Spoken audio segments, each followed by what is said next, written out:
Nous en parlions un peu plus tôt dans ce journal. Les États-Unis ont présenté un projet de plan pour l'Ukraine qui prévoit notamment que Kiev cède les régions de Donetsk et Lougansk dans l'est du pays à Moscou et que la Russie réintègre le G8.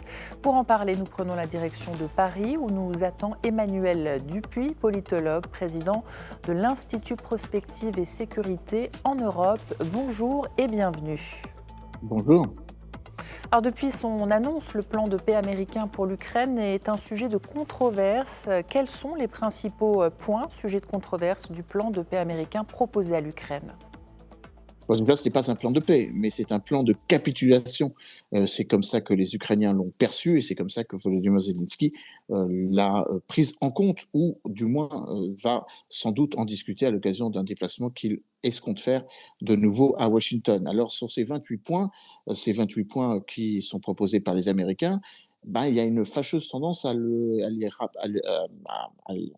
faire en sorte à ce qu'il rappelle le plan de paix ou le soi-disant plan de paix que les Russes avaient proposé en avril 2022, le mémorandum d'Istanbul, avec un certain nombre d'éléments que l'on voit poindre de nouveau dans ce document qui est endossé par Steve Witkoff, le négociateur américain, mais dont certains disent qu'il aurait eu la dictée du conseiller spécial que le président russe Vladimir Poutine a envoyé à Washington, Kirill Dmitriev.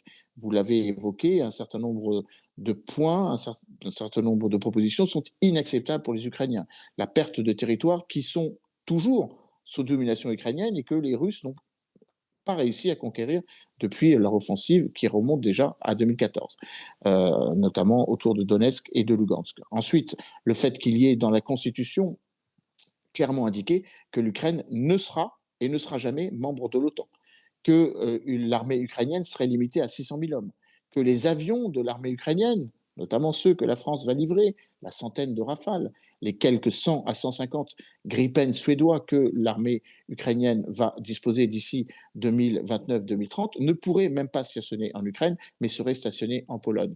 Et puis, bien évidemment, un certain nombre d'éléments qui sont en faveur de la Russie, la réintégration de la Russie dans le G8, la levée des sanctions contre la Russie, et voire même une partie des fonds actuellement gelés, quelques 200 milliards d'euros de fonds gelés, qui reviendraient à la Russie, pour ne pas dire un élément tout aussi inacceptable que les précédents, l'amnistie sur les crimes de guerre que la Russie aurait menés. Donc on comprend bien que ce n'est pas un plan de paix, c'est un plan de capitulation dicté par Moscou, avec des positions maximalistes que ni les Européens ni les Ukrainiens ne peuvent accepter. Alors le projet prévoit, et vous l'avez dit, que l'armée ukrainienne serait limitée à 600 000 militaires et que l'OTAN s'engagerait à ne pas stationner de troupes en Ukraine. Quelles sont réellement les visées de la Russie ? Démanteler l'Ukraine et l'affaiblir. Et d'une certaine façon, nous dire que c'est la Russie qui a gagné et non pas l'Ukraine et ses partenaires. Et donc, de ce point de vue, c'est la raison pour laquelle les Européens n'acceptent pas aucune des propositions émises par les États-Unis dans un plan de paix qui, comme je le rappelle, est un plan de paix qui divise à Washington. Un certain nombre de sénateurs républicains sont plutôt dans une position de plus grande fermeté vis-à-vis de Moscou, avec l'imposition de tarifs douaniers visant à taxer les pays qui continuent toujours à acheter du pétrole et du gaz russe, notamment l'Inde et les Émirats arabes unis, à raison de 500% de tarification supplémentaire. Et il y a aussi des dissensions autour du président Trump. Le conseiller spécial chargé des négociations avec l'Ukraine, le général Keith Kellogg, est en très forte opposition avec la proposition émise par un autre conseiller qui est Steve Witkoff. Donc on comprend bien que cette décision ou cette proposition divise à Washington autant qu'elle ne fait que diviser ou augmenter le hiatus entre l'Europe et les États-Unis, avec un président ukrainien qui, bien évidemment, s'en tient à une cohésion européano-ukrainienne. Et donc, le plan de paix tel qu'il est proposé viserait à démanteler l'Ukraine à travers des zones d'influence, une zone d'influence russophone, une zone d'influence plutôt occidentale dans la partie septentrionale et occidentale de l'Ukraine, donc ce qui reviendrait à ce que l'Ukraine disparaisse en tant qu'État. Alors selon ce plan américain, la Russie obtiendrait le contrôle total des zones de Lugansk et Donetsk, tandis que les lignes de défense actuelles à Kherson et Zaporijjia seraient gelées sous réserve de négociation. Quelles sont les conséquences potentielles pour l'Ukraine si jamais elle accepte de céder des territoires à la Russie?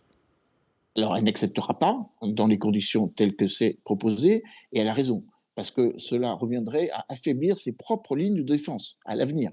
Car si la partie, les 25% de territoire que l'Ukraine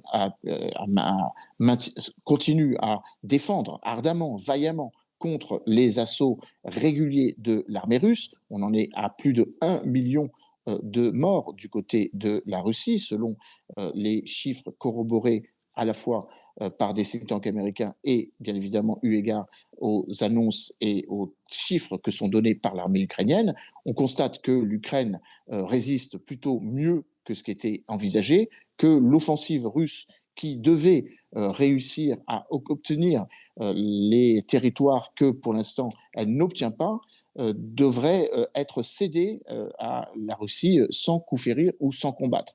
Et si on prend par exemple les dernières semaines d'offensive autour de la ville citadelle de Pokrovsk, c'est-à-dire que la Russie a perdu un blindé par kilomètre carré, que la Russie perd 1 000 hommes par kilomètre carré et qu'elle n'a pas réussi à gagner plus de 1% du territoire depuis un an.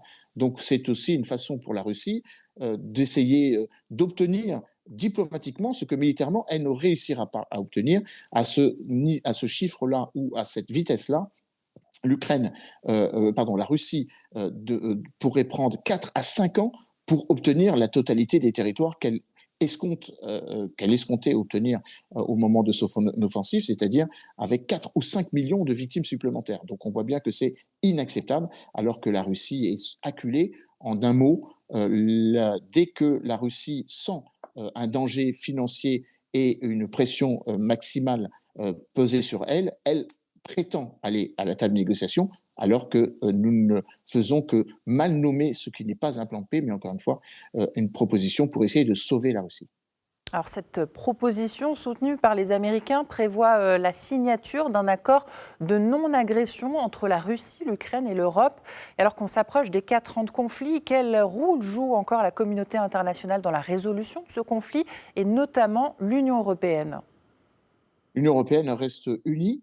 C'est d'ailleurs la raison pour laquelle la haute représentante pour la politique étrangère, Kaja Kallas, a rappelé que les Européens allaient proposer une alternative au plan de paix, ou soi-disant plan de paix américain d'ici quelques jours, que vraisemblablement Volodymyr Zelensky aura pour lourde charge et lourde tâche d'aller défendre à Washington. Vous comprenez bien tout le paradoxe à cela, pour aller défendre une proposition qui théoriquement aurait dû être assumée de manière conjointe, collaborative avec les États-Unis. Mais on en est là, malheureusement, depuis le retour de Donald Trump à la Maison-Blanche. Les Européens restent absolument convaincus qu'il faille continuer à soutenir militairement l'Ukraine. On en est à 140 milliards d'euros d'aide depuis le début du conflit, avec 50 milliards supplémentaires qui ont été votés en juin dernier, et avec l'idée selon laquelle si les Américains désarment littéralement ou ne donnent plus autant de soutien militaire à l'Ukraine, il faudra bien remplacer ce vide ou ce manque de soutien. Et donc, d'une certaine manière, on a finalement le sentiment que l'avenir ne se joue pas forcément entre les États-Unis et la Russie, sans l'Ukraine, un peu comme Donald Trump a coutume de le faire. Dès qu'il s'agit de proposer un plan de paix, on pourrait faire le parallèle avec le plan de paix sur Gaza qui n'avait pas associé les Palestiniens. Ce plan de paix n'a pas associé ni n'associera les Ukrainiens. C'est la raison pour laquelle les Européens et les Ukrainiens font front pour rester fermes contre la Russie et essayer de faire comprendre à Washington qu'il est dans l'intérêt des États-Unis que l'Europe et les États-Unis, que l'Union européenne et l'OTAN soient engagés sur la même logique. Il y a dans ce plan de paix une autre aberration, où les États-Unis ont proposé d'être médiateurs entre l'OTAN et la Russie, en oubliant forcément, mais peut-être qu'il faudrait le rappeler au président américain, que les États-Unis sont bien à l'initiative de l'OTAN depuis le 4 avril 1949. Alors, le président ukrainien Volodymyr Zelensky a déclaré qu'il comptait discuter du plan avec son homologue américain dans les prochains jours. Comment pourra-t-il se défendre face aux pressions américaines pour un cessez-le-feu?